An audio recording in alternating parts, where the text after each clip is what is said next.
para ver el impacto de esa intervención. Entonces, vean qué interesante. Lo que hizo, bueno, para recordarles, lo que hizo fue clasificarlos en cuáles tenían la forma genética que confiere el riesgo y la forma genética que no confiere el riesgo, ¿verdad? Bueno, el asunto es que, ¿verdad?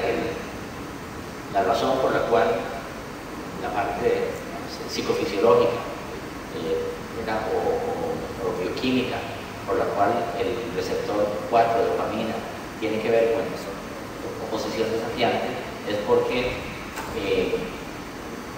la dopamina es un neurotransmisor fundamental en el sistema de recompensa, ¿verdad? Cuando nosotros pensamos, qué dicha, ahorita casi termina esta conferencia y nos vamos a ir a acostar, ahí se nos hace un disparo de dopamina, ¿verdad? Que nos hace sentir una recompensa en pensar que vamos a poner la cabeza en la almohada, o vamos a ir ahora después de aquí a tomarnos una cerveza. Entonces, claro, se nos dispara ahí un flechazo de dopamina pensando en esa cerveza, que es una recompensa. La dopamina es un mediador en el sistema de recompensa, y entonces los niños que tienen esto, ustedes saben que tienen una muy baja tolerancia a la frustración, porque quieren recompensas inmediatas, tienen una gran dificultad en manejar recompensas retrasadas, ¿verdad? Y de ahí se deriva gran parte de sus problemas de conducta. Muy bien. Entonces, aquí tienen los resultados del estudio de Baker, Craner. Vean qué interesante. Si se fijan acá, tal vez esta sea la mejor manera de verlo. Ven este 11%, que es una escala que midió la reducción de la conducta negativista desafiante en los niños. Entonces, el grupo control es el que no recibió el entrenamiento de 9 horas, ¿de acuerdo? El grupo que no recibió el entrenamiento de 9 horas y que tiene el alelo que protege, tuvo una mejoría del 11%. Esta mejoría se la atribuyen las investigadoras a un efecto modulacional, que algo se aprende punta de golpe y porrazo a través de esos 18 meses, y los niños algo mejoran por un efecto modulacional, nada más, ¿de acuerdo? Pero ven qué interesante, si buscamos en el grupo experimental, el grupo que sí recibió el entrenamiento y que tiene el alelo que protege, es 12%. La diferencia es estadísticamente significativa, pero es irrelevante clínicamente. O sea, en el grupo que tiene el alelo que protege, es irrelevante. La intervención no es tan importante. Si ayuda en algo, pero es algo que ni siquiera es clínicamente identificable. Ahora, pero veamos ahora el grupo control, que tiene un 7% de mejoría. Recibió la intervención, pero tiene el alelo de riesgo, ¿verdad? El grupo experimental, el que sí recibió la intervención, tiene una mejoría del 27%, no obstante que tiene el factor de riesgo. Entonces, ven qué interesante. El factor de riesgo en presencia de la intervención psicoeducativa se comporta mucho mejor, tiene más mejoría, significativamente más del doble del grupo que tiene el factor genético que lo protege. Entonces, nuevamente es un ejemplo de lo que explicaba la doctora Núñez ahora, de por qué pensamos que el concepto de resiliencia es un concepto dinámico. Ninguno de los factores que están involucrados en el concepto de resiliencia explica el fenómeno de resiliencia por sí mismo. Es un concepto que se entiende mucho mejor como un fenómeno complejo. Los fenómenos complejos, hay una teoría de los fenómenos complejos que precisamente el punto central dice que los productos de un fenómeno complejo no pueden ser reducidos a ninguna de las partes componentes de ese fenómeno complejo. Es como ejemplo el fenómeno del tiempo. Los meteorólogos, ¿por qué la pifian todo el tiempo? Ellos, es rarísimo, ¿verdad? Ellos saben la temperatura del tiempo, ellos de las nubes, ellos saben la velocidad del viento, ellos saben miles de cosas, la humedad, y llegan y predicen el tiempo y fallan.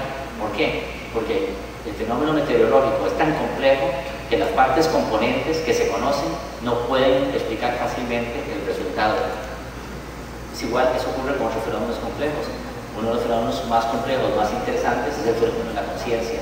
Las partes componentes del cerebro no nos sirven para entender el fenómeno de la conciencia, que es probablemente el fenómeno más complejo que uno se pueda imaginar. Bueno, entonces la resiliencia es un concepto complejo que probablemente sea mejor entendido de esa manera, que las partes componentes no explican sus resultados. Muy bien, entonces muy interesante. Entonces lo que se ha pasado es de una posición en donde existe factores que confieren un riesgo, ¿verdad? Esa es como la posición original. Luego a una posición en donde hay factores que confieren riesgo a factores que confieren protección. Luego a la idea un poco más sofisticada de que hay una interacción entre el medio ambiente y los factores genéticos que confieren riesgo y protección. Y luego a otra más sofisticada, que dependiendo del contexto, dependiendo del ambiente, esos factores que confieren riesgo o protección no son tan claros, y factores que creíamos que podían conferir riesgo confieren protección en determinadas circunstancias. Es que entre más investigamos, entre más se conoce, es más complejo y más interesante. Entonces, tal vez para terminar, algunas de estas ideas que yo creo que ya las he dicho, pero la resistencia al riesgo, a la adversidad, se deriva de la exposición controlada al riesgo, no de su completa evitación. Tal vez, ¿qué es lo que quiero decir con eso? Bueno, ustedes han visto, por ejemplo, para verlo, aterrizarlo en una forma más sencilla, es el fenómeno de la vacunación. A uno lo vacunan y le introducen un poco de riesgo, no le introducen mucho. Si le introducen mucho, le da la enfermedad. Si le introducen un poco, le desarrollan la inmunidad. Entonces, el riesgo dosificado es el que produce en ciertas condiciones resiliencia.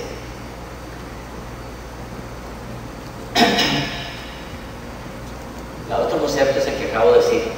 Los factores de riesgo de protección pueden ser neutros o pueden ser de una valencia u otra, y en ausencia del factor de riesgo puede ser que el riesgo ambiental entonces se vuelve más o menos relevante. Ahora comentaba con la doctora Ordóñez, por ejemplo, otra analogía para visualizarlo esto más fácil. Hay una forma de anemia, ¿verdad?, que se llama anemia drepanocítica, que uno es heterocigoto para una forma de anemia que los glóbulos rojos tienen una forma curiosa. Entonces vean qué interesante. Si uno vive en Nueva York, donde no hay malaria, es un problema tener anemia drepanocítica. Pero si uno vive en Sierra Leona, donde hay mucha malaria, entonces tener anemia drepanocítica lo protege de la malaria, le da una resistencia a la malaria.